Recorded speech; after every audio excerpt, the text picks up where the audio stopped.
Okay, can someone drop a comment if you can hear me? We'll kick it off and get started here in a second.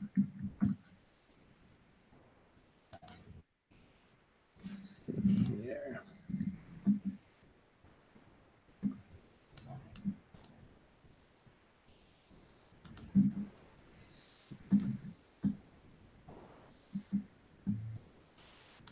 Okay, we got Money Mike in here, so yeah, looks like things are running good here. So we'll get started. What is happening, guys? Thank you for tuning in to Rules for Rebels. I've been kind of looking forward to doing this interview and doing this video for a while, and I kind of teased this a couple times before Christmas that we're going to have my buddy Jared on here. Jared is a professional copywriter. He earns his full-time living writing copy for sales letters and other things. And it seems as if copywriting is kind of seeing a resurgence or getting really popular. Copywriting is really nothing new, but I think with the internet and social media, there's so many more opportunities popping up. And it seems, we'll talk with Jared about this, but it seems like copywriting is seeing kind of a resurgence in terms of popularity and kind of getting the respect that it deserves. I just saw a video by Dan Locke the other day, and he had said copywriting is the #1 skill that people should be learning to make money online, whether you have a brand, a product, an e-commerce store, or even are an eBay or Amazon seller. You know, listings that have good copy in them tend to sell really well. So again, we have my buddy Jared here. Jared, you want to say hi to the people? How's it going, everybody? Great to be here. So kind of a funny story about, it's up Alexander, kind of a funny story how me and Jared met. We actually worked out at the same gym. One day I was in the gym and he started walking up to me, and I thought he was going to tell me I was using the machine wrong. And it turned out, he said, this is going to sound really weird, but do you have a YouTube channel? So we kind of started talking. I think we chatted about Alex Becker and some other stuff, and exchanged numbers, kind of struck up a friendship, and started kind of meeting up once or twice a month for, you know, drinks and sushi, and to kind of talk business. And what was really kind of cool was kind of seeing Jared. You know, I kind of saw him buying courses and kind of studying copywriting and studying some of the best copywriters. And then I saw him kind of practicing and kind of honing his skills. And then we kind of lost touch for a couple months, and we reconnected. And it was really kind of cool to hear he had moved from Chicago back out east. He had landed pretty much his dream job in copywriting. He's copywriting full-time for himself.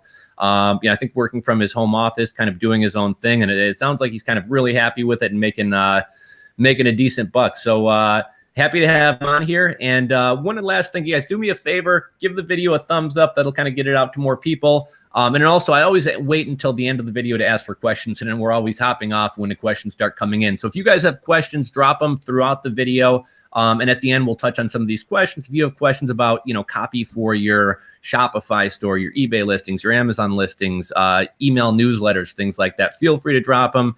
Jared's a fantastic writer, and he's writing copy for some of the kind of biggest products and sales letters out there right now. So Jared, you want to give them kind of a little bio of you and kind of what you're doing? And yeah, absolutely. So I guess it all starts with the fact that I'm just a college dropout, right? And I started going to school for mechanical engineering because I really loved math and physics back in high school. But I quickly realized that I had nothing, I wanted to do nothing with it in college. So I slept through like every class and just, you know, got by with like a 3.0 my first year. And I didn't want to do it anymore. So I dropped out because I didn't want to get into crazy amounts of debt. And then from there, I just started working like all these, you know, BS kind of fast food jobs. I worked at Walmart overnight for a while. And I really didn't know like what I wanted to do with my life. So I ended up with a streak of like a 2-month period where I had no job, and we were just living off of what my now wife was earning. And, fortunate for her that she was making okay money. And I ended up going into car sales. So that led me to understand, sales a lot. I've always been decent talking to people and having conversations, but selling cars really got me past just talking to people and understanding the psychology behind why people buy. So I did well at that. That led into owning my own, print franchise out in Chicago, which is obviously where I met you. And I just still had no passion for it, right? I was doing it, I was building the store, but I hated getting up every day and going into that. Even though it was my business, it just felt like a job. It felt like that, 40, 50, 60 hour a week thing that I had to do, and I was miserable. Well, one day I was walking around Barnes and Noble, just kind of looking for a business book to read. And I stumbled upon The Ultimate Sales Letter by Dan Kennedy. It was like $10 on the shelf. And I picked it up, I read the back, I read like the first page, and I said, you know what, this looks pretty interesting. Why not? It's $10. And it just immediately made me fall in love with copywriting. And it shifted everything for my mindset. Like, I was so used to selling one-to-one, right? Sitting down with a potential customer, selling them on my business, selling them on why they should do their business with me. And then all of a sudden it's like, okay, well now, instead of just working with people one-on-one, you can actually write something and that can do the selling for you. And now you can sell 1,000 people with the same work as just selling one if you were doing it face-to-face. So it was just this whole mindset shift. And it really made me fall in love with that idea. So in the copywriting world, it's kind of funny where you'll read one book and that book will introduce you to 5, 10 other books, because a lot of people in the copywriting world will cite their sources. And, we all recognize that nothing we come up with is new, right? Nothing under the sun is new. And it's all a mix and mash up of other people's ideas. So that book led me to 5 other books, and those 5 books led me to 10 other books, and those 10 led me to 50. And like soon I had 3 shelves full of books on copywriting. But I was still just dropping money. I was dropping money on these books, but I didn't have anything coming in besides just what I was earning by still running my store. So I figured that I needed to make a plan on how to actually start getting clients and making money so that I could fuel my book buying addiction. And that started with, writing some fake samples and for fake businesses. I just wrote some fake things to kind of get my voice out there and understand how to put this all together, everything that I was learning, and take what was in my head and just kind of put it on paper. And that was kind of the start of it, right? So that's where, we started talking, and I was explaining like, hey, I'm into this, and I'm writing some samples and stuff, still trying to find clients. And the rest was history from there. I hired a mentor, which I know I've heard you talk about mentors before, and I can't stress that enough. Mentors are just the quickest way to getting anywhere you want to be, right? If you can find somebody that's doing what you want to do and you pay them to help you get to that same position, they're not just a friend that's, going out of their way to help you. They're now at your service by offering their mentorship and their knowledge to you. So I would say that that's where my path kind of really took me, was hiring that mentor, and that was my launching pad, really. No, let me ask you, because I think I never really talked with you before about kind of how you first got interested in it. So it was interesting that it kind of spurred from a book. But have you always had an interest in writing, or like a knack for writing, or is this something that just kind of snuck up on you? I actually hated writing.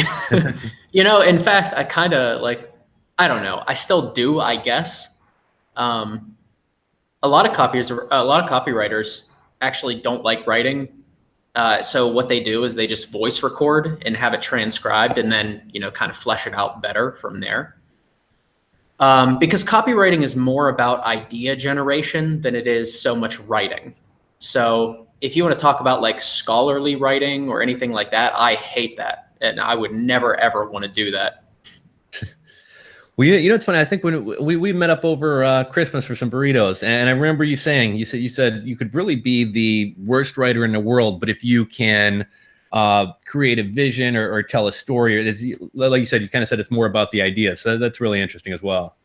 Yeah. It's kind of, people are emotional creatures. We all make our buying decisions based on emotion and then follow that with logic because we want to justify our spending. And it doesn't matter the words that you use. It doesn't matter having these, vivid imagery in your sales letters or anything. It's just about conveying emotion and lessons through stories and getting people to see where they'll be if they invest in your product or your client's product or whatever. So you don't have to be an amazing writer. You just have to understand some basic principles. Now, like, how do you, I guess before we kind of really delve into things, like, how do you define copywriting? I was watching, I know you and I both kind of check out Dan Locke from time to time, and I've seen him and a lot of other people recently talking about how important copywriting is, and it's like the #1 skill everybody needs to have. And he said something interesting this morning. He said kind of traditionally, copywriting was selling through the written word. And I don't know if you agree with this or not, but he kind of said, in this day and age with social media, he said copywriting it's still about sales, but it's also turned into either starting a relationship or furthering a relationship with a client.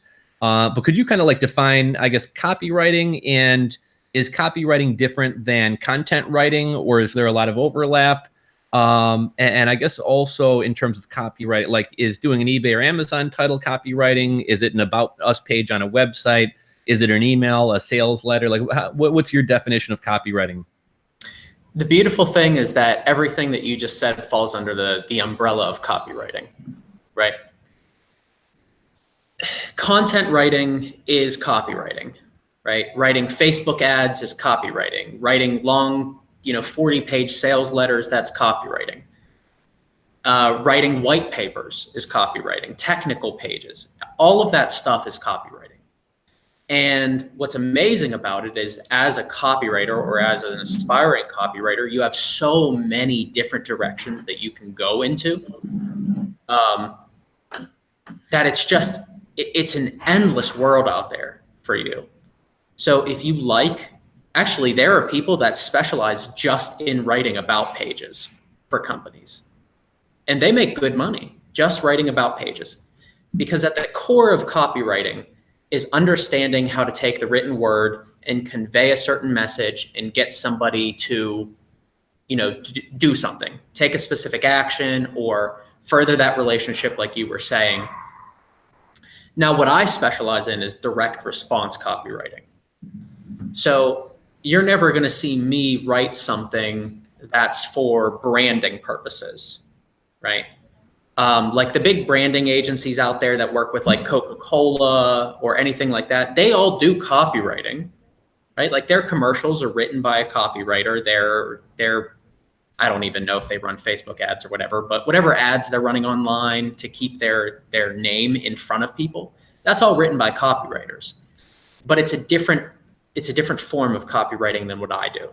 Everything that I do has a call to action. Whether it's signing up for an email list, buying a product, scheduling a phone call, whatever it is, there's always a call to action at the end. So that's direct response, because you're asking for a response from the customer in some, method. Now, is there any like aspect of SEO in the writing you do, or it's mainly going out in email and sales letters to where it's already getting to the direct recipient? Yeah, no, I don't do anything with SEO. That whole world perplexes me, and I, again, want nothing to do with that world.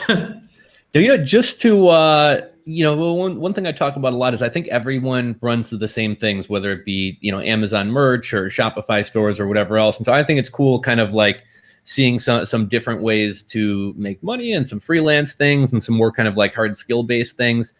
Prior to getting into copywriting, and I know you had kind of tossed around a few ideas with me, but like, how did you make your first dollar online? Have you ever dabbled with, e-commerce or anything else, or anything in particular that kind of led you to that you did before copywriting, or that kind of helped lead you there?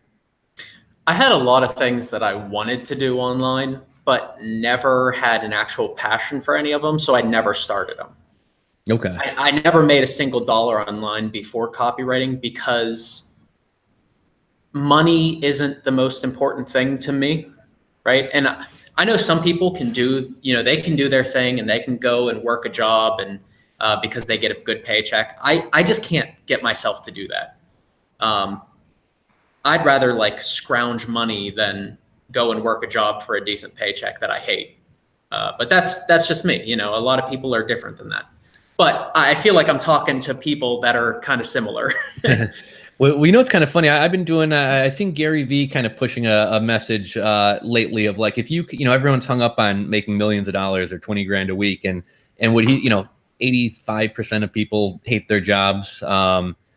Most, you know, the average household income was what, 55 grand. So Gary Vee's big thing, which I love and kind of goes to what you just said. He was like, you know, if you can make 50, 60, 70 grand doing something that you love and that you're passionate about, like consider that like a huge fucking win.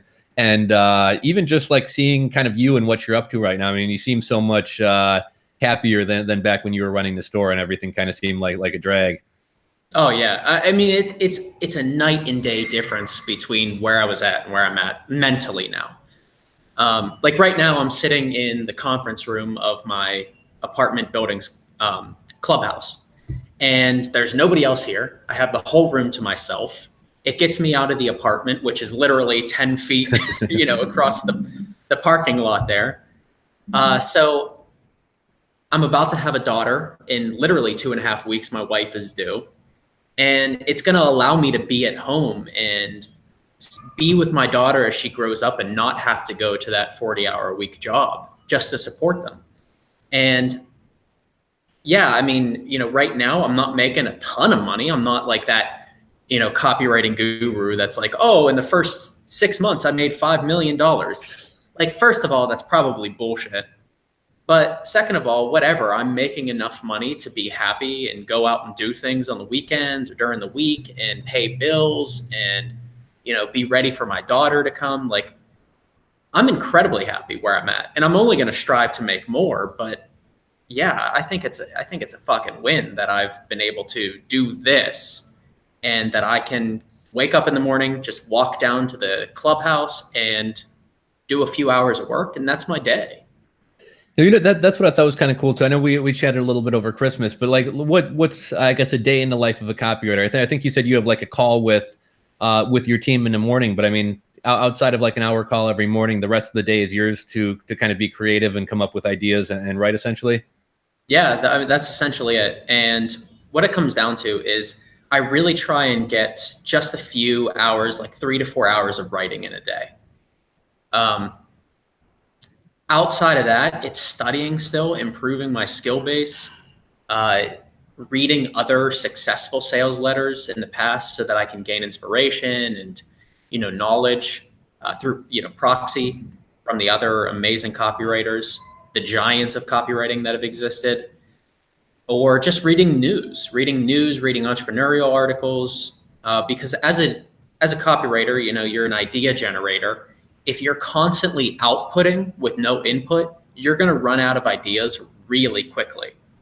So it's really important to structure all of that time in your day where you're doing all the other stuff besides writing.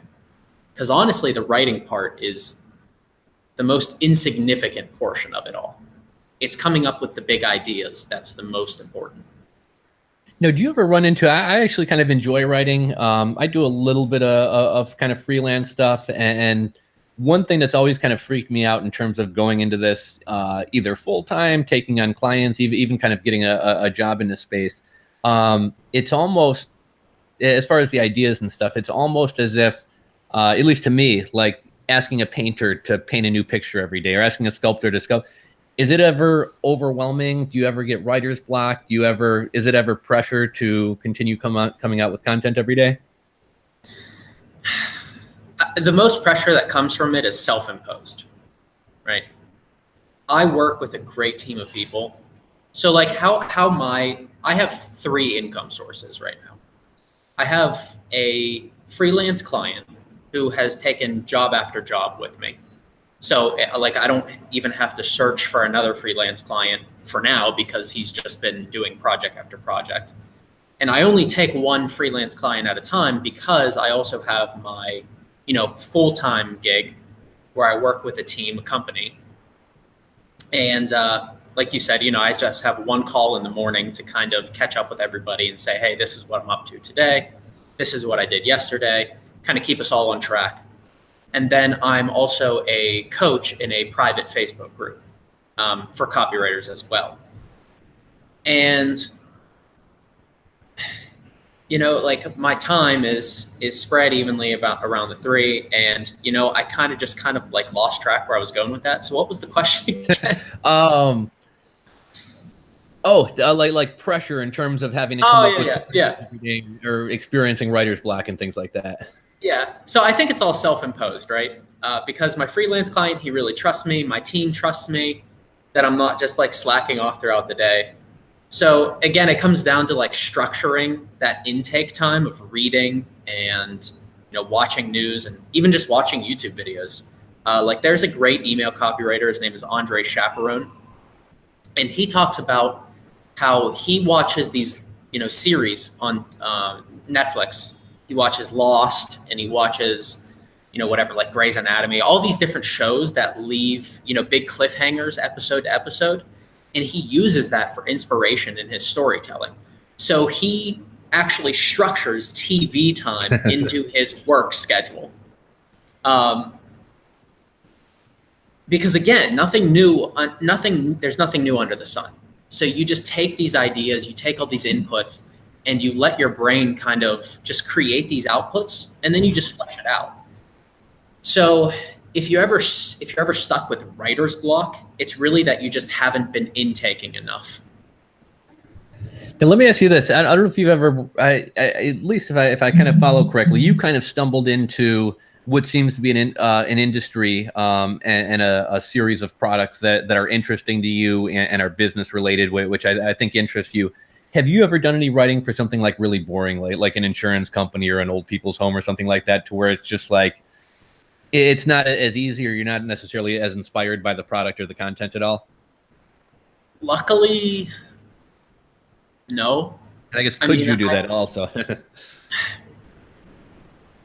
Yes and no. Okay, so this is kind of a nuanced answer, because for copywriting to be really effective, you want to have passion behind it, right?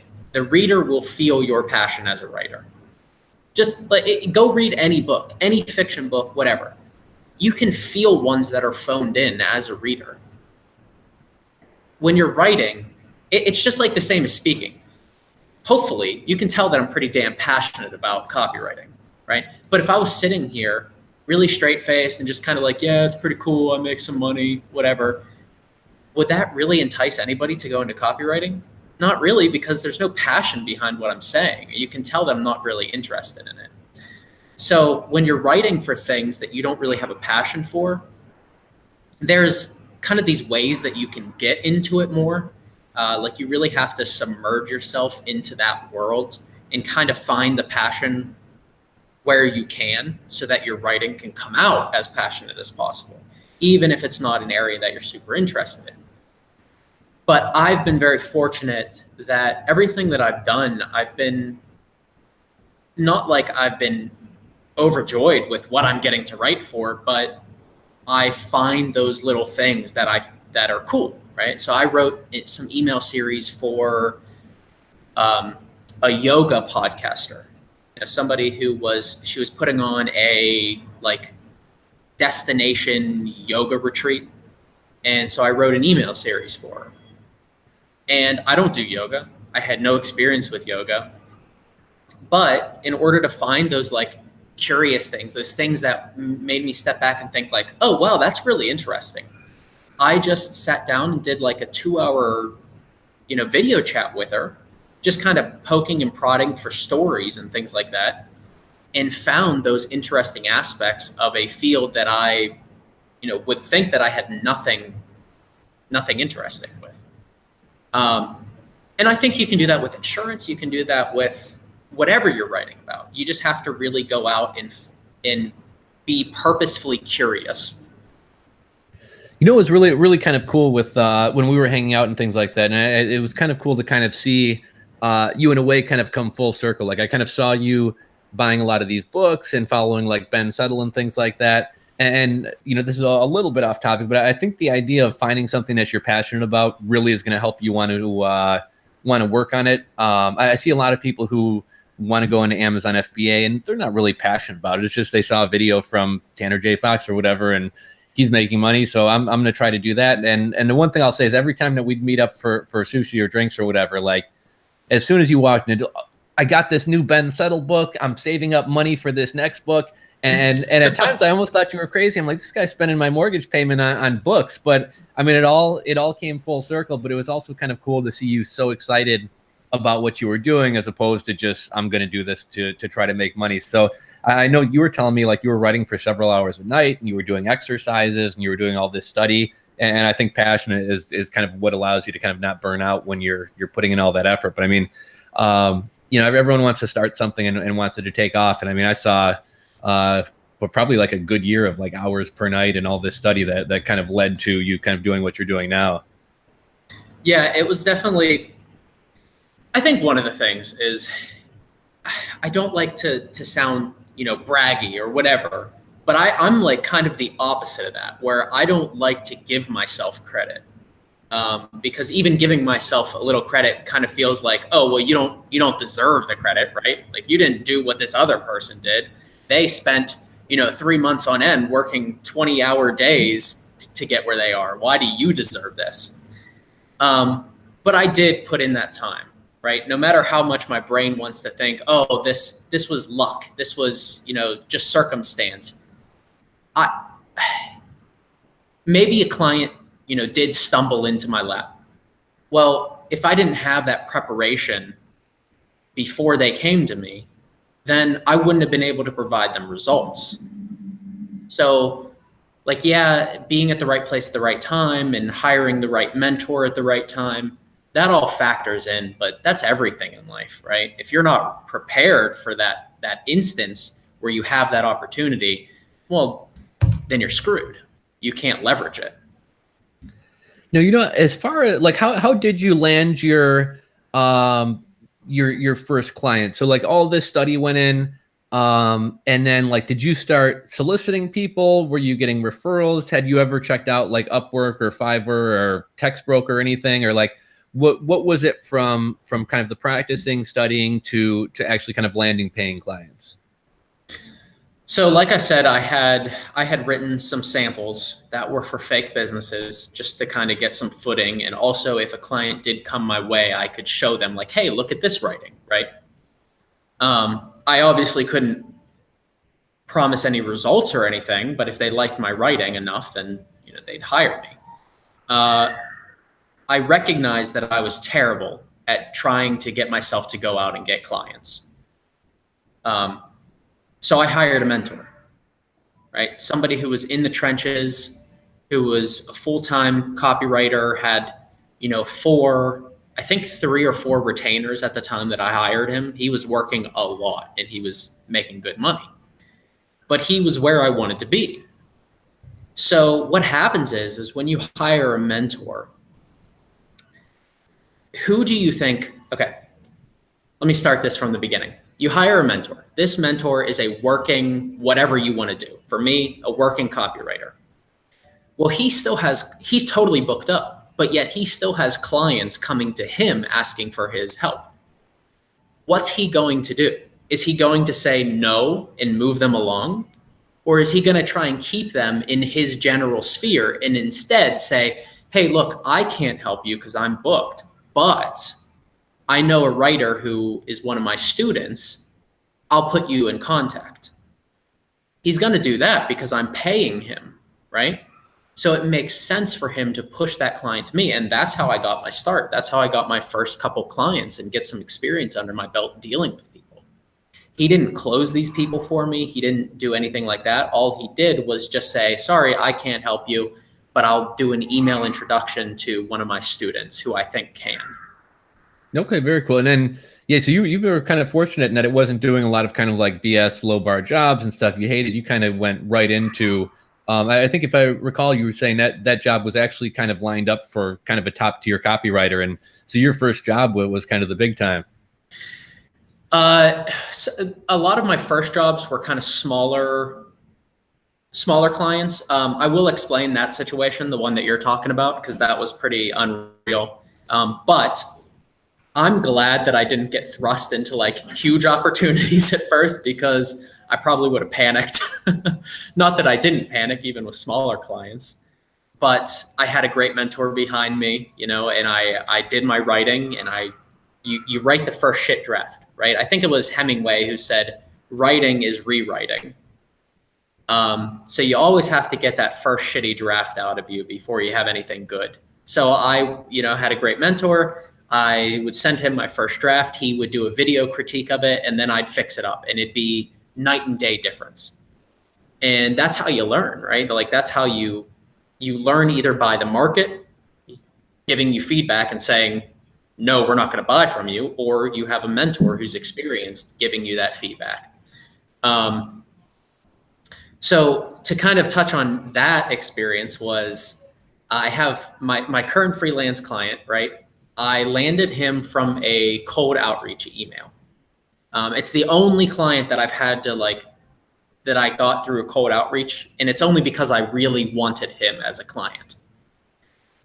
And he came back to me, and we worked out a price for the first project, and I worked my ass off to please him, and I ended up with a really fun sales letter. It was a painstaking process, because this was the first really long sales letter that I wrote. It ended up being 25 pages or something like that. And he liked it. He loved the big idea that I came up with. And even though it was excruciating process for me with a ton of, edits and everything like that, at the end, I looked back and I thought, man, that was fun and an amazing learning experience. So 3 days later, after he pays me the 50%, we did a 50% upfront, 50% after the fact deal. He comes back with another email saying, hey, I just stripped this next project from an A-list copywriter because they've been phoning in their work lately. It's yours if you want it. And that was like, oh shit, do I take this and have to compare myself to what it could have been, from this A-lister?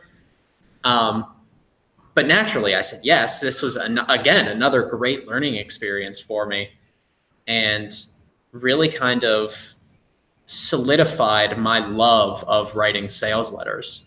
And even though, sometimes it's a painstaking process, enjoying that and enjoying all the research it takes to come up with that big idea. And sales letters definitely aren't for everybody, but if you're kind of masochistic, then they can be fun. Now, let's kind of explain what a sales letter, when I think of copywriting, one of the first things that kind of comes to mind for me is like a JVZoo or a ClickBank product, where you have that 9 pages of really kind of blocky text and things like that. I guess what would that be considered, and is a sales letter similar to that? Sales letter is kind of an all-encompassing word, right? It's another umbrella term. But it could be, a sales letter can be a couple page, getting some mail, physical mail from a charity. The Red Cross might send something out asking for donations or whatever. That's a sales letter. A landing page, a long form landing page, again, that may end up asking for a sale or asking for an email opt-in. That's a sales letter. And it's just kind of that all-encompassing word, right? Some people might call an online landing page sales letter just a long-form landing page. I just call it a sales letter. If I'm writing a structured, here's a headline, here's body copy, here's a call to action, all of that stuff, then it's just a sales letter to me. Let me ask you this. I don't know if there's any way to definitively know this, or if the company you work for tracks this at all. I always wonder, who does anybody actually read to the bottom? At what point in a 9-page long sales landing page, at what point in that do you think your average person is sold? Does anybody actually read to the bottom of it? I love that question, because the greatest answer to that question that's ever been said is, who reads these letters in their entirety? Buyers. That's one thing that you have to kind of get over, is that you're not trying to reach everybody when you write a sales letter. You're reaching the people who are going to buy from you. And yes, that's why there's always multiple buy links going through the sales letter, because some people are ready quicker than others. Some people are ready after a really compelling story, while other people need to read testimonials and need to read a guarantee, and need to read or not need to see a video, whatever it is. There are different people who are ready to buy at different times. So you give them all those options. And that's kind of why these sales letters can end up being 10, 20, 30, 40 pages. Now, another question. I was thinking about this earlier. So when you're writing a sales letter like that, like one thing I wanted to get to was kind of like your voice and first person, third person, writing shorter blocks of text and stuff like that. That's kind of one thing I was just kind of curious if you could kind of speak to, like how long your sentences or paragraphs are. But another thing that I was really kind of curious about, just from your perspective of doing your workflow, when you're doing your writing, are you keeping in mind where these buy buttons are going to go? If there's any creatives, be it like a screenshot or something, is that given to you in advance to where you're kind of setting up your writing, keeping in mind where that's going to go? Or are you just doing the copy and somebody else is kind of doing the layout and things like that? There are kind of the, usual suspect areas where buy buttons are going to go. And as you write more and more, you kind of just know where it's going to go. I personally don't do any of the design of the web pages or anything like that. But if I'm writing, I write everything in Google Docs, and that's it. Like, I deliver everything to my clients in Google Docs. And if I know that there's going to be, 4 buy buttons, one after the initial pitch, one after the guarantee, one after the bonuses, one after the PS section, then I'll just put in like red text, buy button here or whatever. But other than that, I don't structure anything else unless, there's a picture at a particular place that it needs to go. I'll put that in there too. And in terms of like the instruction that you're given, are you kind of given a framework for what they want, or we want these 4 points addressed, or are you just told sell, go write? It depends on the client, really, and depends on how much the client trusts you as well. One of the things that I would suggest to anybody looking to get into copywriting is get clients who are savvy with copywriting, because that's going to be an amazing learning experience that you can get paid for. For example, the first big freelance client that I got for this, big sales letter, he was a former copywriter. So as I worked with him, he was paying me from me to learn from him. Like, what better deal can you have if you're trying to learn a skill than learn it from somebody who's paying you to do it? So it's an amazing opportunity. And there are a lot of business owners that are savvy to copywriting, but they're just too big to do it themselves anymore. They recognize that it's not it's not an 80-20 task for them anymore. They want to focus on the bigger picture, and then they'll outsource that smaller stuff like writing emails or writing a landing page, things like that.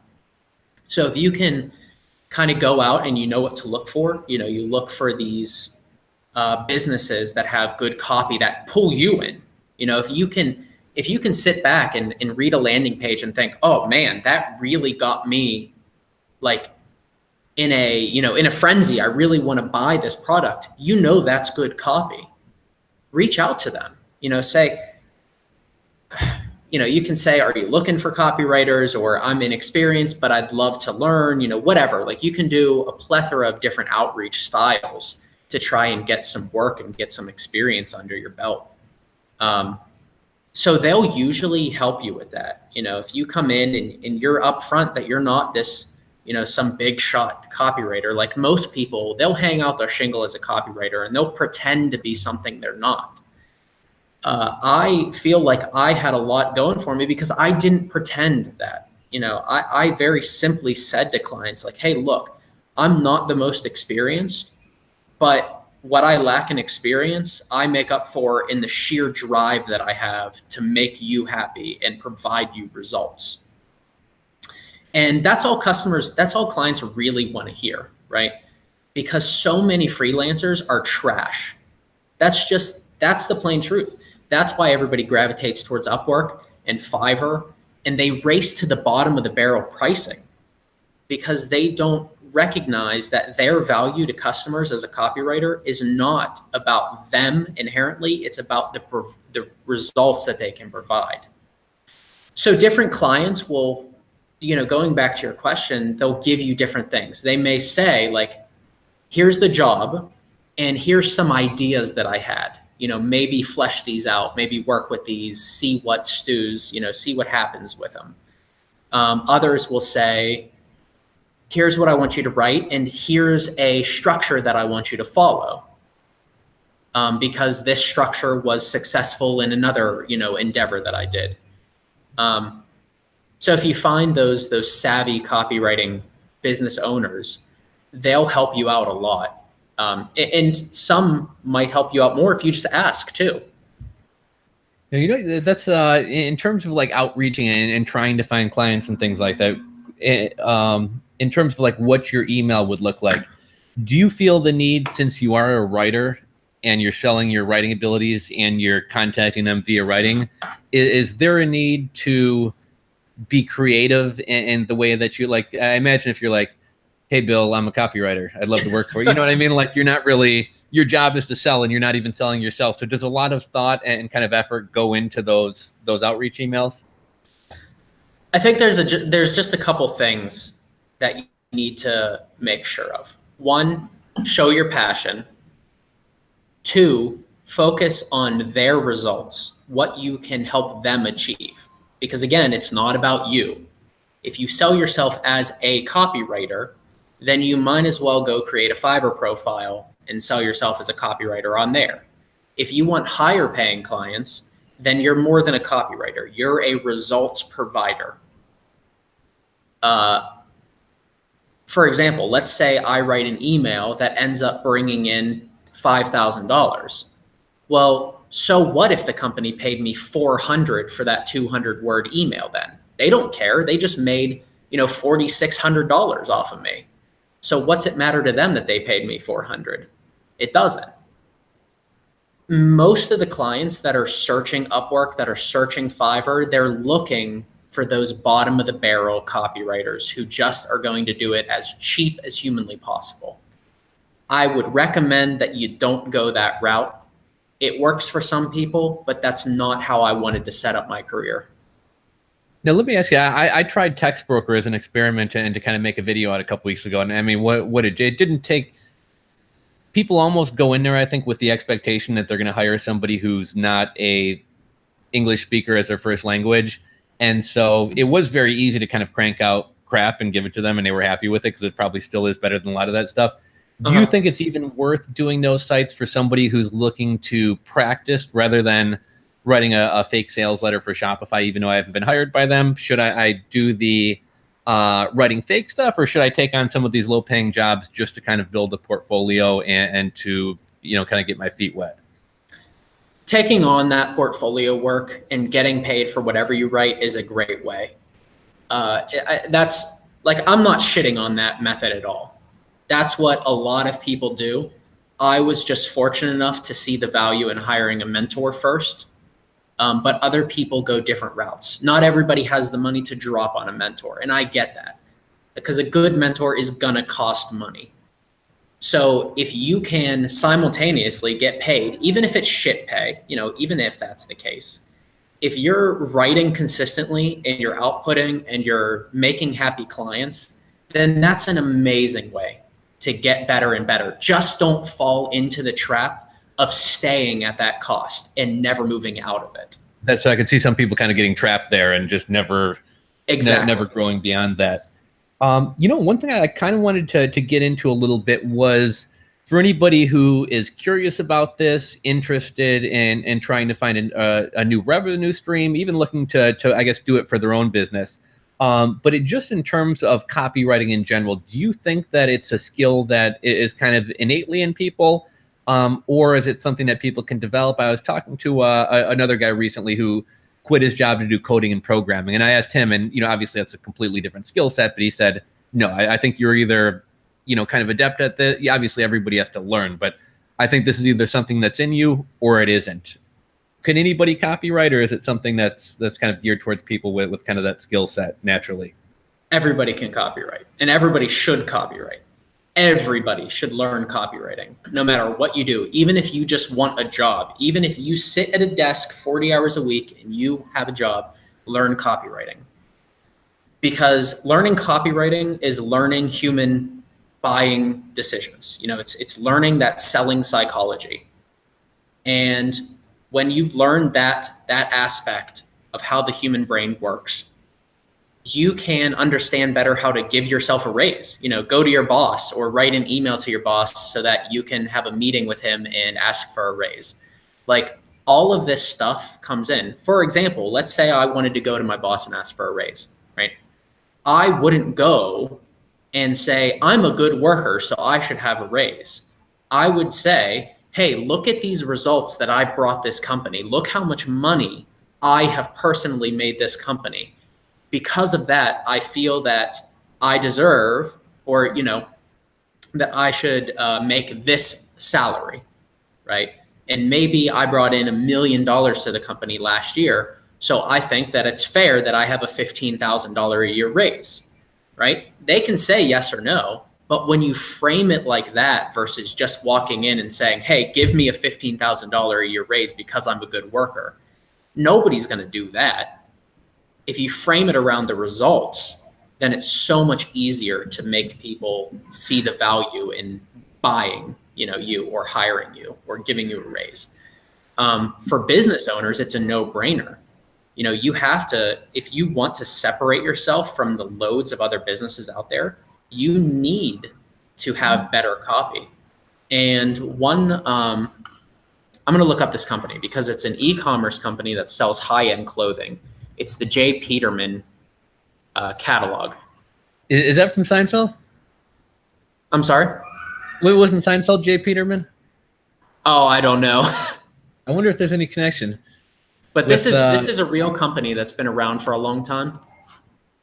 And I just posted it in the chat.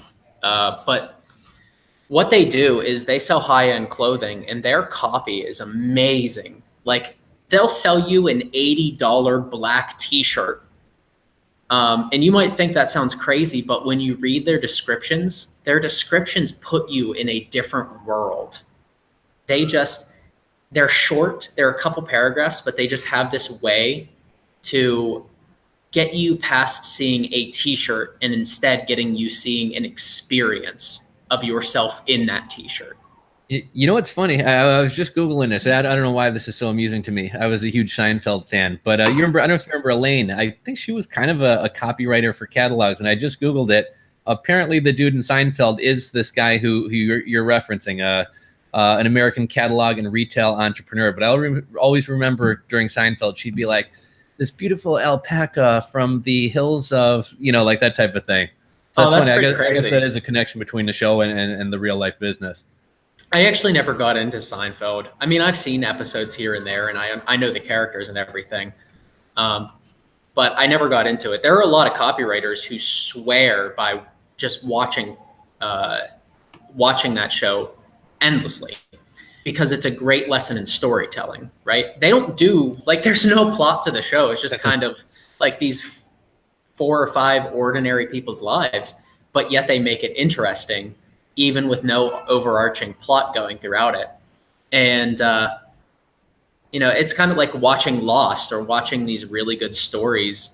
You can gain a lot and absorb a lot from just kind of watching these stories and using what you learn from them in your copywriting about getting people to pay attention to you. Now, again, in terms of people interested in this, I want to get into kind of asking how people can get started or what they should start practicing and things like that.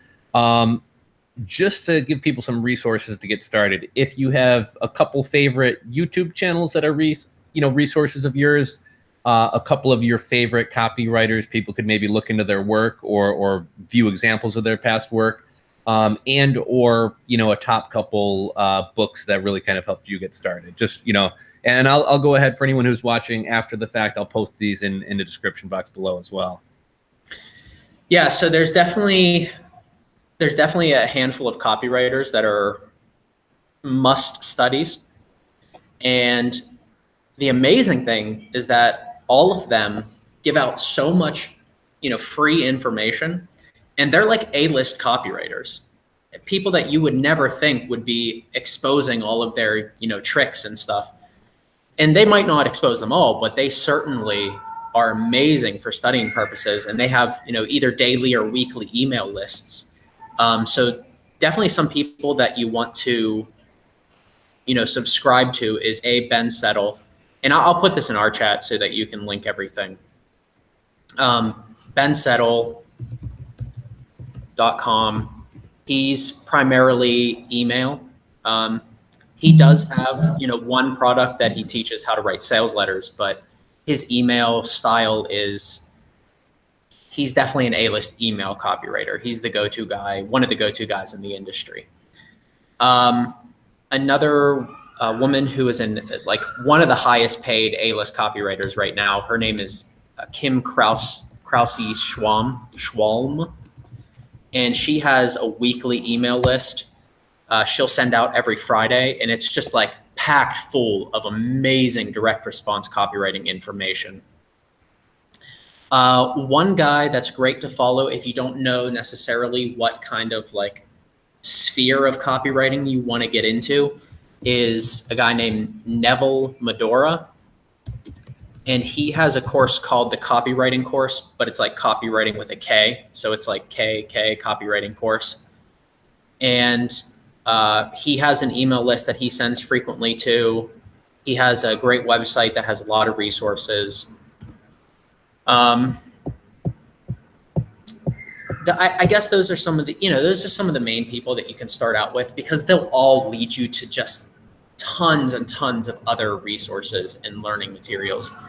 Some of the books that you want to get reading is, even if you just go on Amazon, and you look up copywriting in general, there are a couple common names that you'll see. You'll see Ben Settle, you'll see Dan Kennedy, you'll see Ray Edwards, you'll see Bob Bly.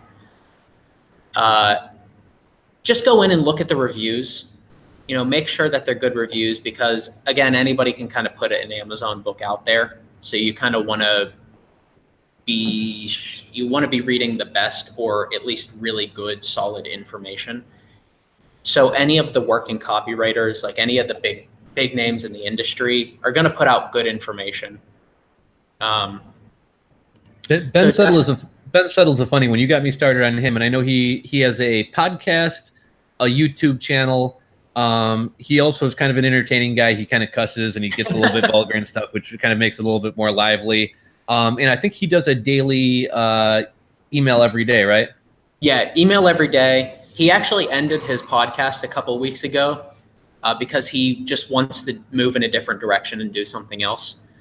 But he still sends out an email every day. If he's doing a launch, he's sending you, 18 emails in 3 days. And that may sound like a lot, but he has a lot of deep psychology in his emails. And his personality is very straightforward. You either love him or you hate him, and that's fine. He loves it that way. He does not want every customer. He does not want to sell to people who he doesn't deem as his, dream clients. So he's just very straightforward in that manner. And even if you don't like his writing style or his voice, that's totally fine. Just kind of read deeper and see what he's saying and why he's saying it. And that's a great way to kind of learn. He was my intro, and I read everything that I could by him. He has a ton of, like $3 Kindle books on Amazon. So I would say if you're going to start anywhere, just start with him. Just bensettle.com, subscribe to his daily email. You get a report, which is his first issue of his newsletter called the Email Players Newsletter. And it's amazing. And honestly, if you want to get into something that you can start making serious money off of, if you get good, and you can get good really fast, is writing emails. Because emails are super leverageable, and they're a constantly consumable content. Like I might write one sales letter for a customer, and they might not come back to me for a few months for another sales letter, or, once a year, whatever it is. But emails, people are buying every day or every week. So it's constantly being consumed. So there's a lot of leverage that you have, and they don't have to be crazy long or anything. You can write 200 to 500 word emails, bust them out in 20 to 30 minutes, and get paid $100 to $300. And you might not start out as that. Don't let me like make a guarantee. Oh, you can start out making $300, but you can definitely start out making $50 for an email, and build your skill set and start charging more and more as you provide results. So definitely Ben Settle would be my one recommendation to get started with. Now, do you think, I'm getting a little bit off topic and we'll kind of get back into kind of getting people started. If you had to score the population as a whole in terms of business owners, e-commerce sites, et cetera, in terms of their copywriting, are people pretty good? Are people fucking horrible? It's I see a mix. I see some like About Us pages where it's like, we are Crisco, we sell quality t-shirts, and it's like where would you score people as a whole? And I guess that might give people some idea how much opportunity there is out there for a copywriter. I think in general, the majority of businesses don't know a thing about copywriting, and if they have good copy, it's totally by accident. But the amazing thing about copywriting is that savvy businesses who understand copywriting are constantly testing. So there's always opportunity, even for the same thing, right? Like I'll write a sales letter and I could write another sales letter just to test against that one. Monster companies, monster direct mail companies that pay $25,000 to $100,000 per sales letter for a copywriter to come and write it. They're constantly testing sales letters against sales letters, and they'll have a control, just like a scientific experiment. They'll mail a control letter, and then they'll go out and immediately hire another copywriter to write a test, and they'll test it against that to find the best copy in the marketplace. So not only is there a tremendous amount of need for good copywriting, businesses that are savvy are constantly hiring copywriters. Okay. And, I know you talked about kind of the different areas of copywriting for somebody who's wanting to kind of delve into this, like different copywriters specialize in different areas. What would you say are kind of the major ones? And if somebody was just looking to get started, would you recommend there's one specific area that they kind of get into? I would suggest getting into direct response copy, which again, for anybody who wasn't here earlier, direct response copy is just copy with the intention to solicit a response. Sign up for an email list, buy a product, whatever it is. And the reason that that's the best thing to get into is that your value, again, comes back to results, so you can charge higher prices. Like somebody who writes About Us pages, right? They may be incredible at it, but they're limited by the amount of money that a business is willing to spend on an About Us page, because an About Us page doesn't usually have any sort of call to action. It's just kind of building that relationship with the customer. However, if you write, again, an email that, say, goes out to a list of 20,000 people or even 2,000 people, that email may make the business within 3 days, may make them $5,000. So who's more valuable to that company? Definitely the person that's writing the direct response copy versus the person who's writing copy just for, branding purposes. Okay. And then if somebody did want to kind of get started with copywriting, where would you suggest that they start? Like they don't have a voice, they don't really even have a full concept of what copywriting is. Would you start reading? Would you start writing fake emails for companies? Would you start looking? I think a while back you mentioned that Schwartz guy. I think it was Schwartz. I think you told me that he puts out some of his work publicly, so you can kind of see what another copywriter did. But like, where would you suggest somebody get started and kind of start practicing and things like that? definitely start reading and learning the principles behind copywriting and, human and buying psychology. And from there, kind of, you can, dabble in a whole bunch of different things to find what you truly like. Maybe you don't like direct response copy and instead you do want to do an about us pages or, write, I don't know, case studies for companies, whatever it is. Dabble in it, see what you're interested in. If you want to write fake samples, go write fake samples. It's a great way to have some writing under your belt. And then if you want to start out and you don't want to like invest in a mentor, you don't want to invest in, that sort of jump, then go out and try and get on Upwork, try and get on Fiverr or whatever, or go and find people within your sphere that maybe own businesses. Maybe I would assume everybody knows somebody who's like a realtor or, might own a local business. They all need that stuff. And if you know them, you're friends with them, much more likely to let you come in and test, test some things of what you're learning because they're probably not doing it themselves. So yeah, you might have to wade through some shit to get started if you don't want to drop what it costs to hire a mentor, but you just got to get out there and do it. Honestly, like I would recommend that people don't do what I did and spend 6 months learning before they ever try and get a client. Go out there, get a couple books, read those books 2 or 3 times and just start. It just kind of struck me. I thought this could be a kind of a clever way for people to get started and at least have a potential to make some money is maybe hop on a site like JVZoo or ClickBank, which are kind of known for digital products and that really need to be sold. And you're not going to be paid anything by those brands to write for them, but you can use the affiliate links. And there's really typically no approval process. You can pick out a product that's a video editing software or whatever else, some type of instruction.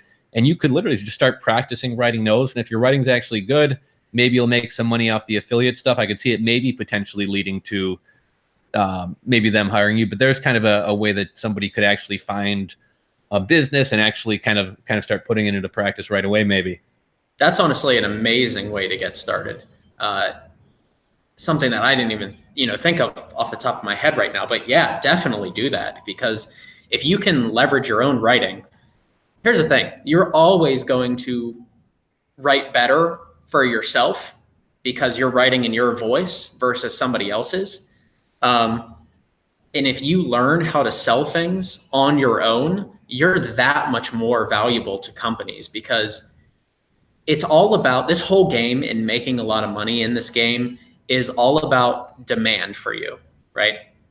Like if you're totally booked up, then if a client comes to you, you can turn them away or say, hey, look, my usual fee is this, but because I'm all booked up, it's going to cost you this much to hire me, right? And if you go out there and you find like a ClickBank or JVZoo product and you create your own landing page for it, and you write something, use some direct response principles, and you make some affiliate commission, right? Like just do that over and over and over again. Build your own email list. And I mean, shit, it's a great way to learn copywriting and make your own money. And and when you're writing for clients, in terms of finding your voice,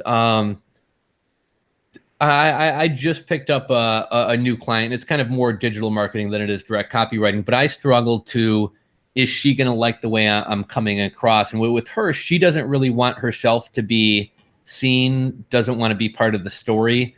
How do you get from the client kind of the vision or the voice? Do you find that you have kind of the same voice through your sales letters with clients across the board, or is it definitely tailored to individual clients? And if so, kind of how do you find that?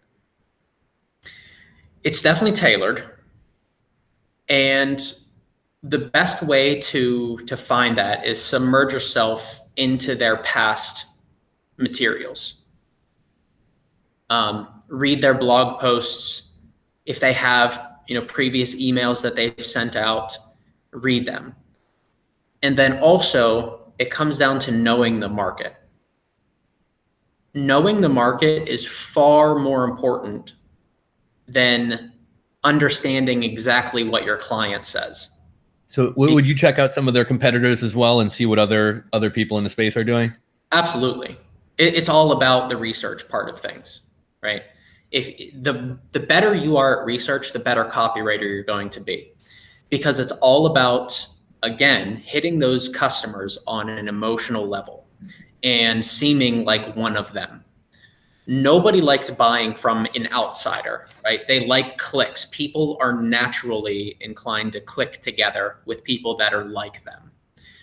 So let's say I am writing a sales letter for, I'll use an actual market that I've written for a couple of times, the prepper market. You know, people that are 50 to 70 years old, skew male, and they're worried about doom and gloom. You know, they're worried about World War III and nukes and all of this stuff.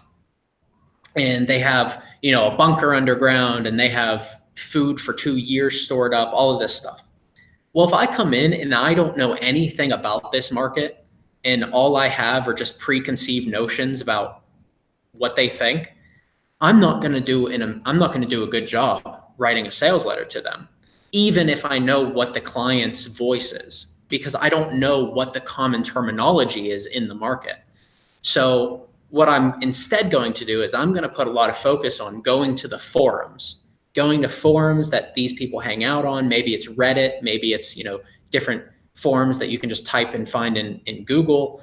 Maybe it's Facebook groups, whatever it is. Oh, and Amazon. If I'm going to go and find Amazon books and look at customer reviews, right? I'm going to spend time in the market so that I can see key phrases that they're using and specific way of describing things.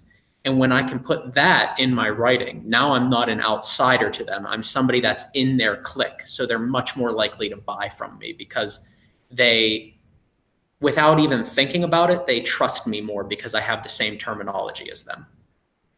Okay, I like that. You know, that kind of leads me into, so kind of take us into kind of your process. So you get a new assignment or you get a new client. How much time is going into research? You sit down and put out a crappy grad draft? Do you kind of lay out things into sections? Like what's your kind of process look like, and what's kind of the time frame from start to finish? It depends on the project. I like to leave 3 to 4 weeks open for a sales letter for my freelance clients, just because I don't want to rush anything. And I want to have enough time to do research, right? So research is going to be the first step, and it's going to be getting myself into that, you know, buyer avatar and understanding how they think, why they buy, what they're worried about, what their hopes are, what their fears are. One of the biggest questions that you can ask yourself is, what keeps them up at night, right? What are they so scared of that they lie awake in bed and just can't get this particular thing out of their mind? Because when I go to write, and if I know what that thing is, I'm going to connect with them on a totally different level because it's going to be like I'm in their head. So research is definitely number one. While I'm researching and I'm intaking all of this stuff, again, it all comes down to intaking before you can output anything. I'm letting my mind just kind of come up with ideas. You know, maybe I'm in the shower and I read some article that spurred a good headline to me. Well, I'm going to, you know, keep that in my head until I get out and quickly write it down. And maybe that's the idea. Like maybe that's a new idea, a fresh take on something that people in the market haven't read 100 times. And then from there, I'll start building out like the sales argument in my head. You know, how do I want this sales letter to kind of flow and progress? What objections are they going to have to what I'm saying at any different, you know, point? Am I going to start with a story lead? Am I going to start by talking about like some horror story? You know, if it's a prepper market, maybe I start with a story about somebody who was attacked at an ATM, right? Because that's a very common fear in the prepper market, is getting attacked in public randomly, you know, out of the blue. And can I defend myself if I'm in that situation? So as you're reading more and more, you kind of let your brain just kind of output all of this stuff and come up and mix and mash ideas together. And then from there, once you kind of have this like structure fleshed out, you can either go and find a proven structure that already exists, via an outline or a template, and you can just kind of start filling in the blanks. And you don't want to go out and buy templates that you literally just fill in the blanks, because those are always pretty much trash and they're not really going to work. But there are plenty of templates that you can go out and find that structure it, like opening story, guru story, pain points, introduction of the solution, your product, your guarantee, the bonuses that you're going to give them, objection handling, PS section, right? Like you'll find all these proven templates that have been shown to work. So you kind of take your big idea that you've come up with and fit it into whatever template kind of works the best. Because starting with a blank page sucks, like to everybody. Nobody likes sitting down to a blank Google document. So if you have if you have all this research and you have this template, you can just start filling in the blanks and get going a lot, smoother and faster than if you just try and open up a blank document and go from there. And then from there, I get that shitty first draft out. And I just write, like, don't worry about commas and, grammar. Don't worry about anything like that. Just sit down, write it, finish the first draft, and then let it sit for a day or two. The more you can let it sit, the fresher your eyes can be when you come back to it, and then start editing and cleaning it up and looking for better words that you can use, simpler words that you can use, shorter sentences to fill in for a long sentence that you might have had run on. And then, what I try and do is I always try and get a second pair of eyes on it. So whether that's the client who's, already a copywriter, or it's my team of other copywriters, or it's somebody in my target market, that's a prospect, I'll have them read it and, tell me like, hey, I'm bored here. I don't believe this, whatever it is. Or I'll go to a mentor and say, hey, can you read this, first draft? And then from there, you do a second draft, and then, maybe you clean it up a little bit for a third draft. But if you're following the 80-20 principle, the second draft is usually fine. Just get it out there and start making money. Okay, now I want to follow up on that. For anyone who's in the room, do us a favor, give us a thumbs up so we can get some more people in here. If you guys have questions, we're going to field some questions here in a few minutes. Feel free to ask questions about getting started in the industry, and/or maybe you have a question about your eBay listing, your Shopify page, your email newsletters, anything like that. You got an opportunity to talk to a guy who does this for a living. So drop some questions for us there. And also in the description box, I'm going to be, Jared's got a new site and blog and things that he's rolling out, I believe, this Saturday. So I'll get that from him before this officially gets posted, and we will link to that in the description box below. Following up on kind of the prepper thing, and I don't mean to put you on the spot, but I don't know if you might be able to offer a little bit of insight. I'm not sure what the product would be, whether it be a 50-gallon food storage tub that lasts for 100 years, or a holster, or a course about building a homestead.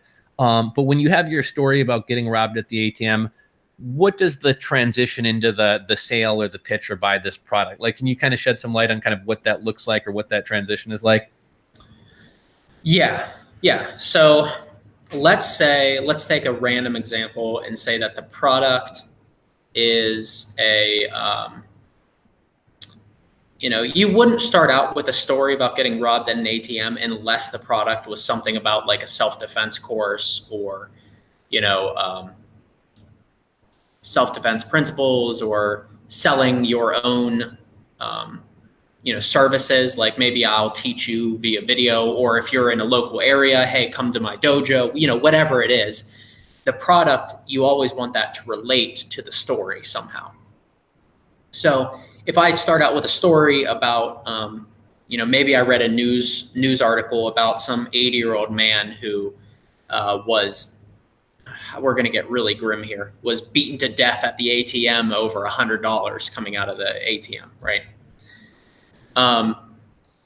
That story by itself is going to get people into this kind of riled up emotion, right? They're going to start picturing themselves in that story. So now after that story, you can kind of either do a couple things. You can kind of transition into their own life. You know, what would happen if that was you? You know, would your family be taken care of? Would you, you know, what would happen to your wife and your daughter and your family and your community of people that are around you? You know, whatever it is, like you start bringing that story to them and really get them to see that if they don't have your product, and you don't want to introduce your product yet, but if they don't have your product, you know, they're at risk. What are they going to do? God forbid that situation ever happens to them. They're ever placed in that scenario. And then once they're really kind of seeing this pain and anguish, then you introduce your product. Like, look, if you don't want this to happen to you and you want to be set up to be able to defend yourself, and if you know, God forbid you ever get into that scenario, I have a training DVD that will teach you the 10 quickest maneuvers for defending yourself against somebody, you know, with a knife or whatever it is. And that's kind of like the structure: story, pain, introduction to the product, and then you could handle objections. You know, maybe it's a 70-year-old man reading your letter and he thinks, well, you know, maybe those 10 moves will work for somebody who's 30 years old and, you know, still spry, but I'm 70, I can't do that. So you might have a little section that just maybe is a testimonial, right? Is a testimonial from a client of yours who's a 75-year-old guy who's saying, the moves that I learned in this DVD were so easy that I could even defend myself and I could even show my family and daughter how to do this, you know, because now that prospect, you've just obliterated that objection because you're showing a real life example of somebody who is their exact, you know, age or right in their age range, who is accomplishing what they just thought was impossible. You know what, let me stop you there. And you just hit on something that I hadn't even really thought of. Is that part of the, I'm assuming that's part of your strategy too, is within that sales letter, that text, you're anticipating what objections they might have and addressing those as you're writing? Yeah, that's exactly it. And the reason is when you're in a face-to-face sales environment, right? Let's say I'm trying to sell you something right now. Well, I can address your objections as they come up because you'll just make them audible to me. You'll say, well, okay, well, what about this or what about that? And I can address that. But in a sales letter, it's different because I don't have the benefit of you making those objections to me. So I have to structure that sales letter around hitting on your objections before you're even conscious of those objections, right? Or at the right time that you're going to have that objection. Because all it takes is one objection for them to click off of your sales letter and not buy from you or not sign up for your email list or whatever it is.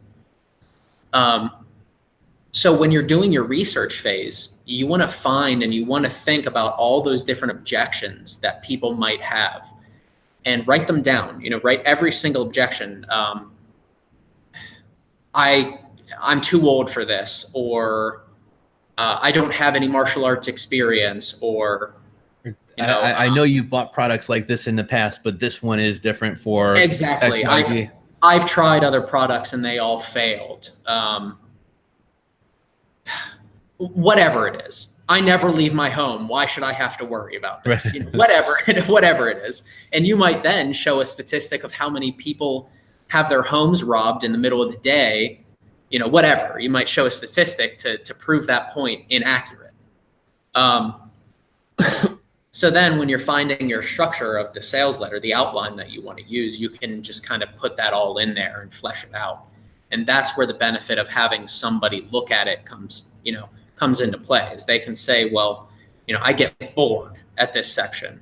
That's very common feedback, is you tend to drag things out in the first draft. You know, you have way more lines than necessary, way more words than necessary.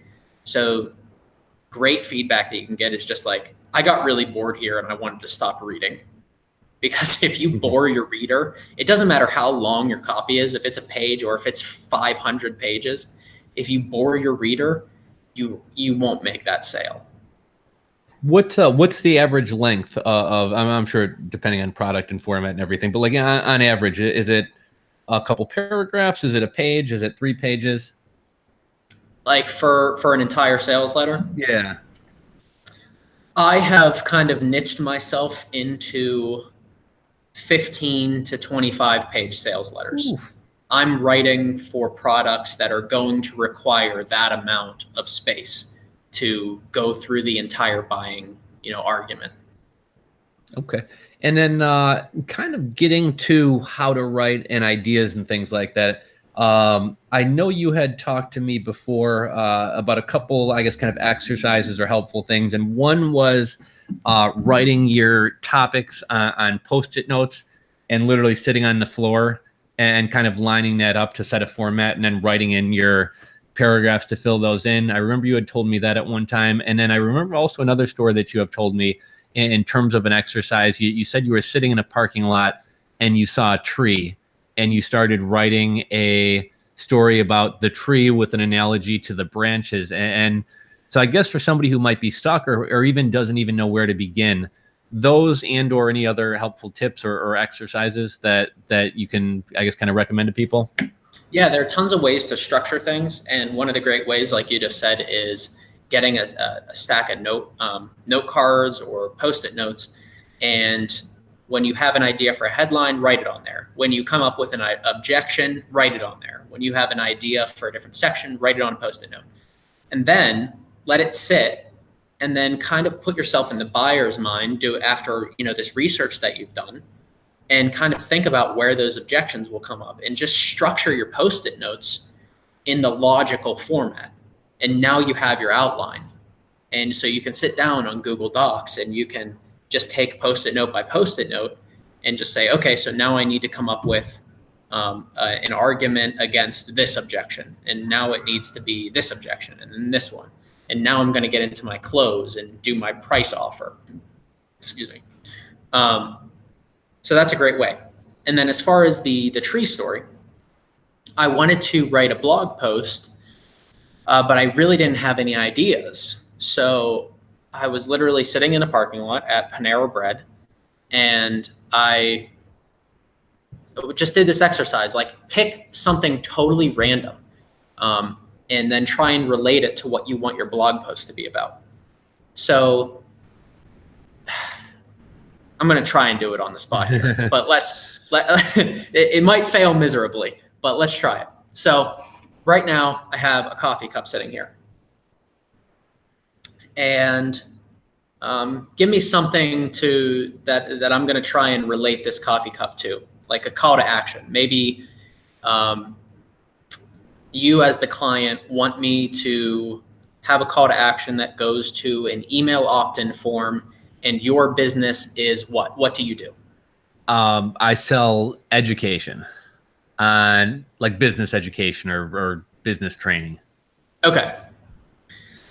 So one day I was desperately trying to think of business ideas. And after days on end of just having nothing, I decided that I needed a pick-me-up. So I went down to my clubhouse and I got this blue coffee cup, and I made myself a cup of coffee to kind of get my brain on overdrive and start really thinking. And, I still had nothing, but then all of a sudden I started getting wired, right? And this whole cup of coffee that I drank out of this, 16-ounce mug, this 16-ounce blue coffee mug was my savior, because my mind started going crazy and I started reading article after article. I just wanted to consume. I wanted to run around, and, I had all of this stuff flowing, and I stumbled upon my big idea.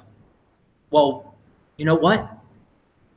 I remember that people love buying really random coffee mugs. So I started a drop shipping business where I went onto AliExpress and found, coffee mugs that had to do with yoga phrases, and it was a hit. You know, I ran some Facebook ads, and all of a sudden these coffee mugs were selling like crazy. So I want to teach you how to do the same thing. So I've created a training course on how to get started drop shipping. Call to action. I don't know, something stupid like that. I love it. That was good for getting put on the spot there. Now, you know, going along with this, so people have kind of picked up kind of what copywriting is and stuff like that. One of the things that I'm always lacking when I hear about a new idea or opportunity is a lot of times the little logistical things that don't really get mentioned. So just in terms of, I saw somebody above, and we'll get to some questions here in a second. Someone had asked about kind of landing clients, and you don't have to speak about that in specifics. I know we kind of touched on your story and that, but like typical pay based on either your time or amount of pages, something like what is standard for, you know, a lot of people like, how do I ask for the money after it's done? Up to like 50% upfront, 50% later. How are you accepting payment? Venmo, PayPal, like a lot of, you know what I mean? Just kind of the things that most people probably wouldn't address. But if somebody actually tried to do this, they'd be, well, fuck, how do I get them to pay me? Or when do I ask for the money? Or, you know, kind of those types of things. Anything that you can kind of speak on in that regard? Absolutely. I really like simplicity. You know, I think a lot of people have been wrapped up in this whole like online marketing world with, you need this ridiculous funnel and you need, you know, behavior driven email sequences. And those absolutely have their time and place in business. And if you write email copywriting, you know, you're going to have to get used to writing that type of stuff. But for my personal self, I like things as stupidly simple as possible. I take all of my payment through PayPal. I created a paypal.me, and I have flat fee pricing. So for example, right now, if somebody wants a sales letter, and it doesn't matter if it's 10 pages or if it's 30 pages, I'm charging $2,500. And every successful project that I do, I'm raising that a little bit more so that I can, you know, ultimately work myself up into being a highly paid copywriter. But, you know, that's what I charge right now. And I send them a PayPal link, and it depends. As far as like 50% upfront, 50% down, some clients, that's how they want to structure it. Some clients are fine paying it all up front as long as they trust you, obviously. And some clients will not hire somebody unless they are a, you know, pay on delivery. I don't want to work with people that only pay on delivery because I see it as a fear that they'll stiff me. I will do 50% up front, 50%, you know, on delivery. I'm okay with that as long as I trust the client. But most of the time I go towards, especially because I'm booked, right? I have a lot more power in the relationship. I will say, look, it's all up front. If you don't want to pay that, that's fine, but that's just how I operate because I like simplicity. Some people charge by page, some people charge by word, some people do all of this other stuff. I personally just like simplistic. When I started out, I charged $1,000 for a sales letter. And the reason that I charged $1,000 was because I had expenses. I hired a mentor to read over this sales letter, right? I didn't want to be the person that said, oh, well, I'll write your sales letter for $250 just because I'm getting started. Had I been doing, you know, what some people might do, which is going to Upwork and Fiverr and stuff, I might write a sales letter for a lot less, but I also wouldn't guarantee, you know, results or that the customer will be totally happy word for word with the sales letter, right? You can offer more to your client as you charge more. And that's kind of the beauty of charging more. So over time, I raised that cost from $1,000 for a sales letter to $2,500 with where I'm at now. And I only intend to make that go higher and higher as I prove myself more. You know what? How common is it to, just so people are aware that this might even be an opportunity, how common is it to do upfront pricing, and how common is it for people to offer some type of commission on the sales actually generated from said letter? A lot of clients will want you to work on royalties, right? They'll want you to work on very little upfront fee, but then the promise of back end, 5, 10%, whatever it is. When you're starting out, I don't like that method of payment because you don't know your ability to provide results yet. I like upfront payment, which again is why taking smaller clients is a very good thing, because you're not, as a copywriter, you're just gonna fail. I mean, that's the case in point. Like right there, you're going to fail. Even A-list copywriters that are paid $50,000 will write a letter that doesn't break even. And that's what copywriting is in the direct response world. Every savvy customer understands that. So if if you get a small time customer and they don't have a great offer and they don't really have a lot of people on their list, well, why would you even want to take them on for a royalty deal? Because you might have put in all this work for nothing. So that's why I like that flat pricing. That's why I like upfront cost. And I'm a person with integrity, and I know that I'm going to give them I'm going to give them a sales letter that they're happy with, and I'm going to go through multiple revisions if that's what it takes. But that's just how I've positioned myself. There's a million different ways that you can position yourself at the end of the day. Now, do you check in with your clients midway through to make sure they like the direction before you finish it, or do you just deliver it once it's completed? Yeah, I definitely, when you're starting out especially, you want to have them sign off on everything. For example, if I have a big idea for one of my freelance clients, I'll pitch it to them first. Say, hey, this is the direction that I want to move with this. Do you like it? They know their business. They know their audience way better than I do. Which ultimately, once you become that high level person, you want to be the expert in everything about their business. But again, that's why you can charge more, because you're giving yourself more time, more ability to dig deeper into their market and learn more and become the expert on them. But as you charge less and less, obviously, I can't sustain myself on $1,000 letter. Like I can't have one sales letter per month and make enough to cover bills and everything. So you're just not going to be able to put in as much work when you charge less. Okay. And that's kind of one kind of weird thing about freelancing. I'm doing something a little bit different, but I ran into the same thing where it's like, there's this kind of cat and mouse game where I understand the client needs to get X amount of money back. Otherwise, why am I going to do this? But at the same time, I need to be paid for my time and I need to be able to support myself. And it's this kind of juggling act. So that's interesting. I'm going to hop on here and kind of read some of these questions. One other thing that I think would kind of benefit a lot of people here. And again, I'm kind of putting you on the spot a little bit, but just in terms of like what you see in copywriting out there, a lot of people who are watching this right now and who are going to watch this video, they have Shopify stores. They're probably doing some type of email marketing, probably a lot of affiliate marketers, maybe doing blogging and kind of written content. I saw Money Mike had asked something about Amazon, but just any tips that you have to share in terms of, and I know it's not really your area, you're kind of more the sales letter, but titles for blog posts, content on social media, like Amazon bullet points, any tips, any things for people to think about, anything that you see that you think most people do wrong, anything like that? Yeah, there's a very simple, kind of thing to keep in your head when you're writing, no matter what the copy is, right? It's what's in it for me as the customer.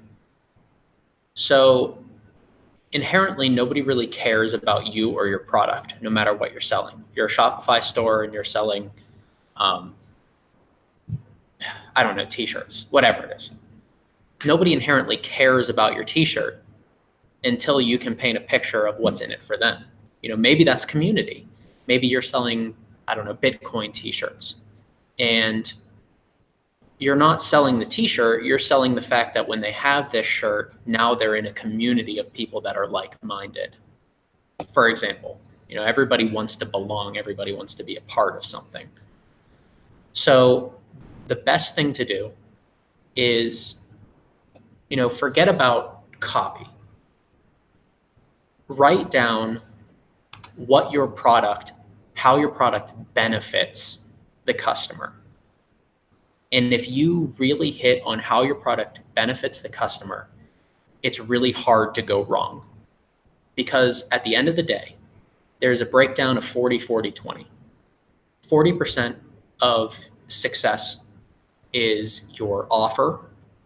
Like, what are you actually offering to the customer? 40% is the prospects themselves, who's looking at your offer. And 20% is the copy. So copy is the last thing.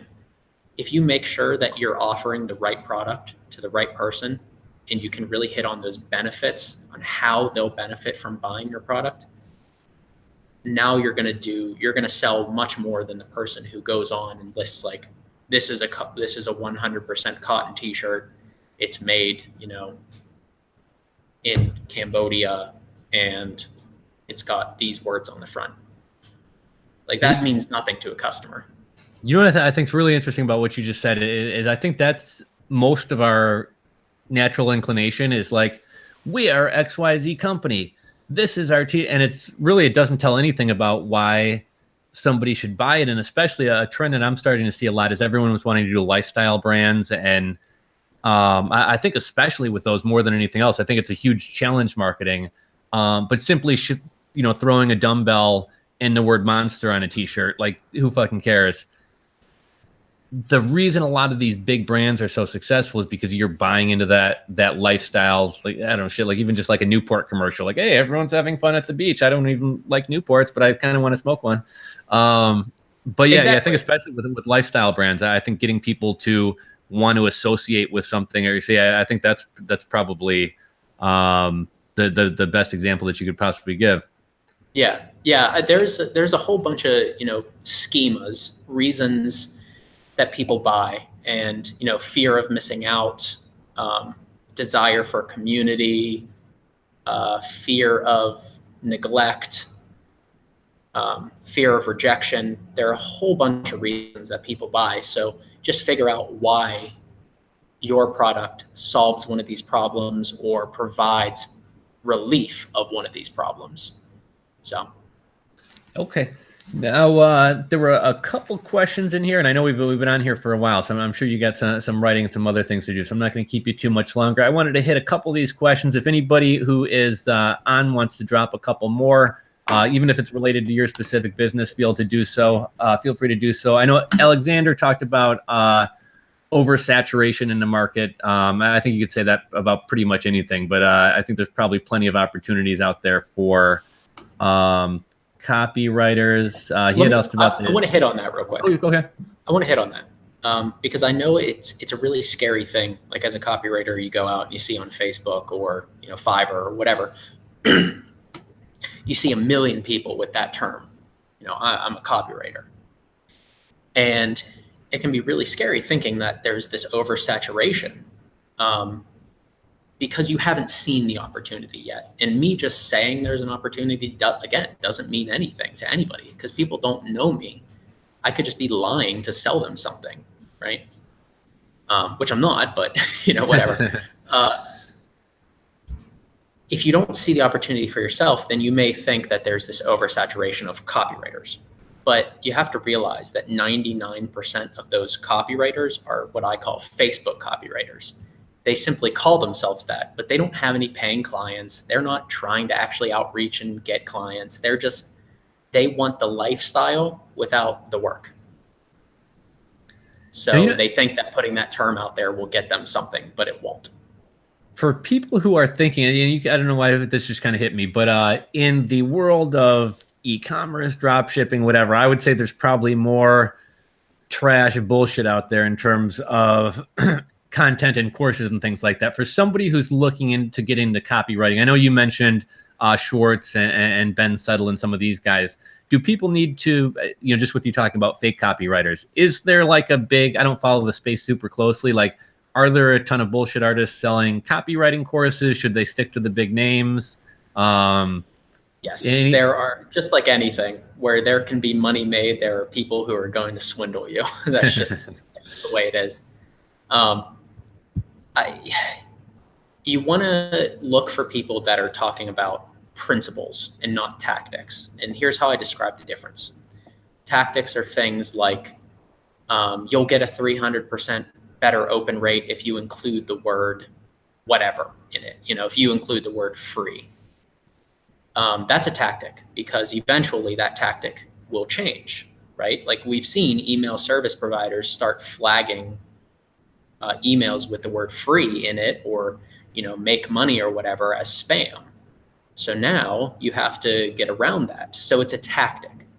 A principle is why people buy. You know, human emotion hasn't changed since the beginning of humans.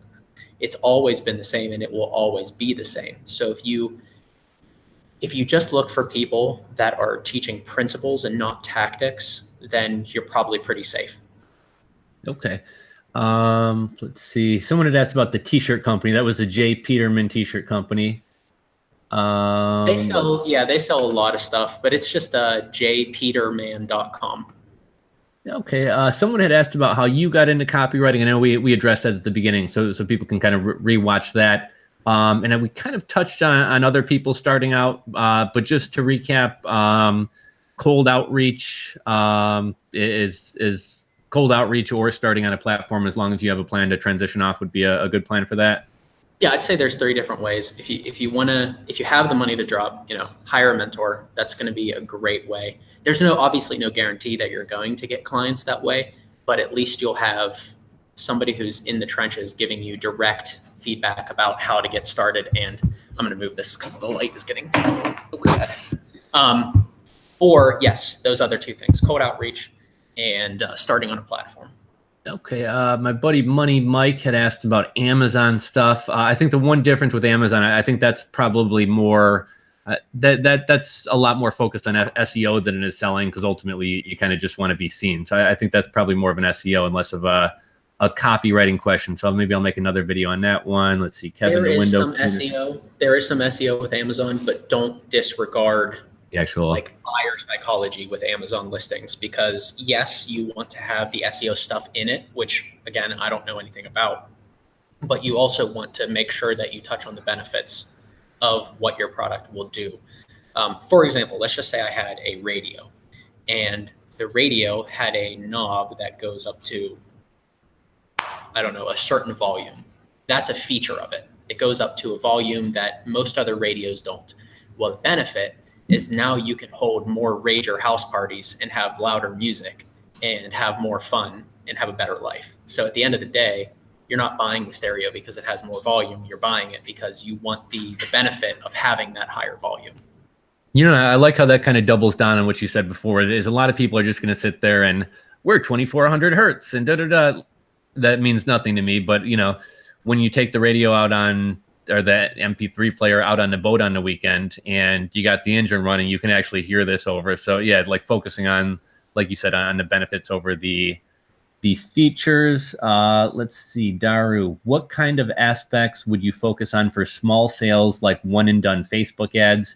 Do you still fit into a click in a community, or do you focus on the buyer's feelings?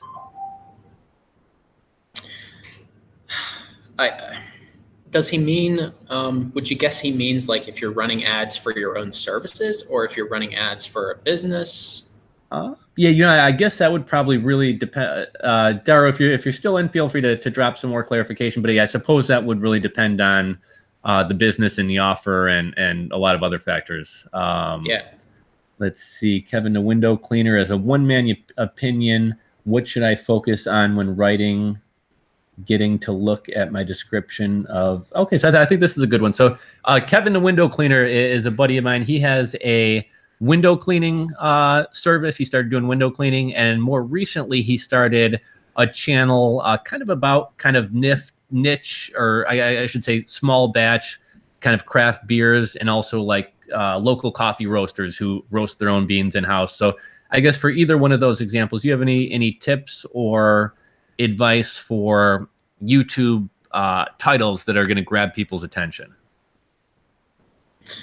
One great way to figure out what's going to grab people's attention is studying the past proven stuff, right? So this goes back to, here's a great resource to figure this out. because you don't want to reinvent the wheel, right? Go to Answer the Public. I think it's answerthepublic.com. I'm going to check this real quick.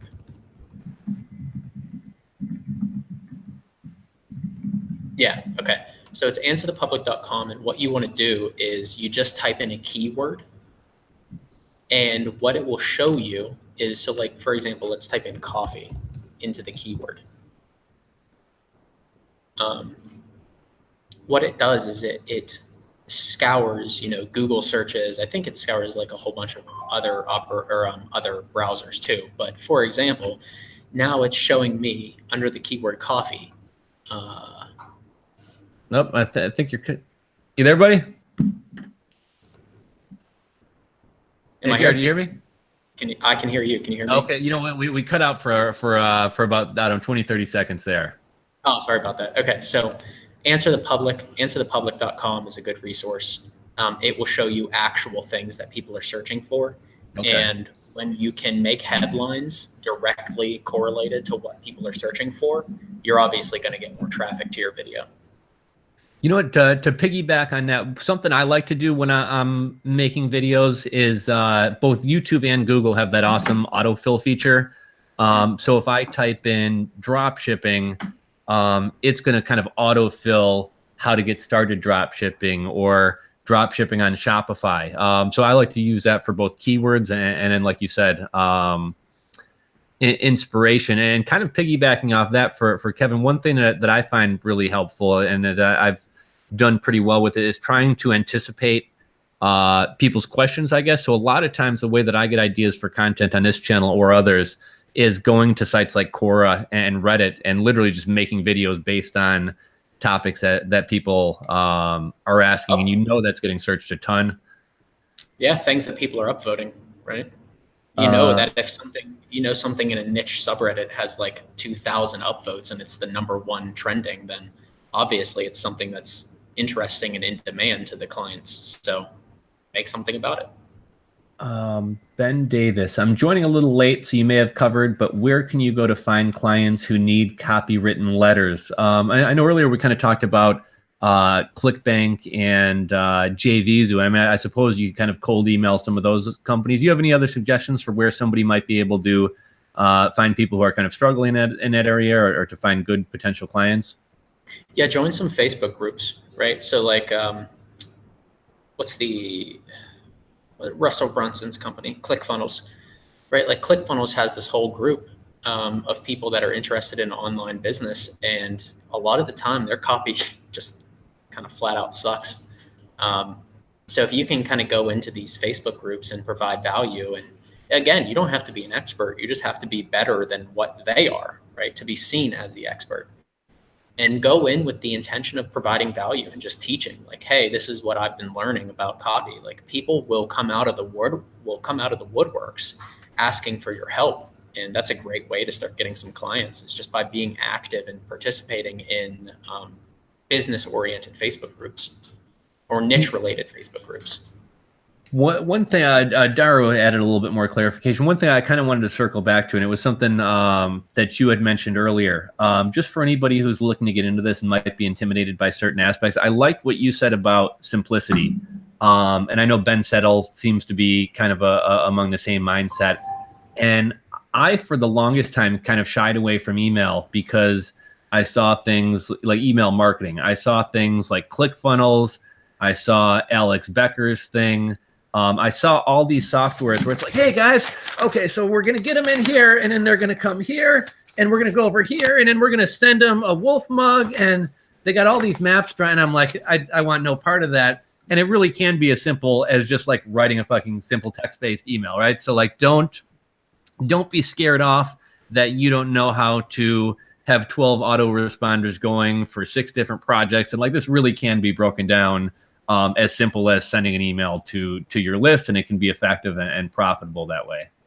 I will use Ben Settle as a perfect example. Ben Settle has openly, he doesn't say like what he makes, but he has openly said that he makes 7 figures a year. And all he does is send 1 to 3 or 4 emails per day and put out products. That's it. That's all he does. He doesn't segment his lists. Like, you know, you should ultimately, the more you segment, the more money you can make by niching your audience down. But if he just like, you know, me and you like simplicity. He doesn't want to do all that segmenting. Now, when he doesn't do client work anymore, but when he did, he always talked about segmenting and, advised for that.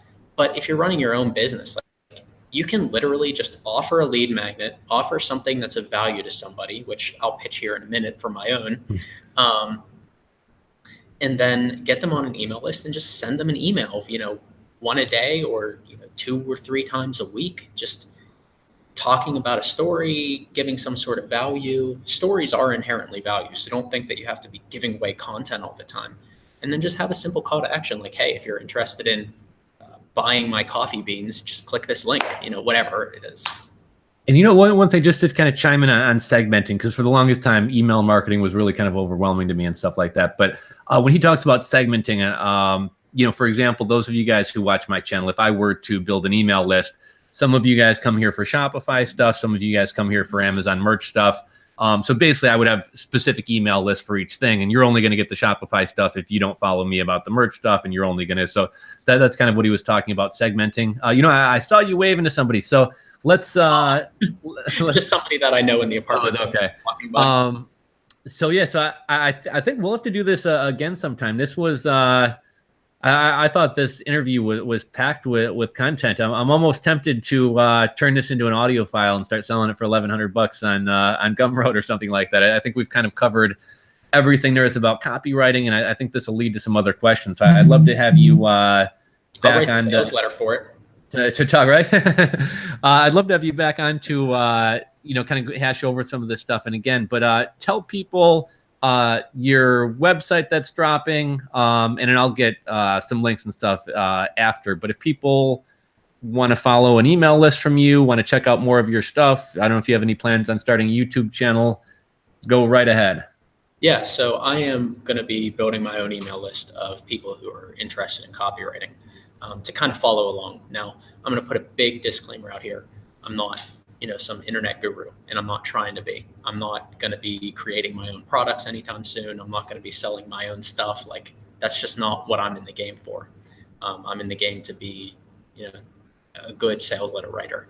I don't want a business, but I do have a video that I'm going to be making tomorrow that covers the 4 biggest action steps that I took. And some of it was actually covered in this, but the 4 biggest action steps that I took to go from, literally $0 to $50,000 a year plus royalties within 6 months of my copywriting career, because that's all it's been so far, 6 months. And it's a free opt-in. All you do is go to my website, which is jerrodh.com. And there's a simple, email opt-in form there. And once it's done tomorrow, Saturday, I'm going to set it up as an autoresponder, obviously. But for anybody who goes and signs up today or tomorrow, before this goes out, I will personally send it to them in an email once it's done. So now, just to be, totally upfront, they will be promotional emails when I send. I'll probably send a few a week. I probably won't even do a daily email myself, as much as I preach it.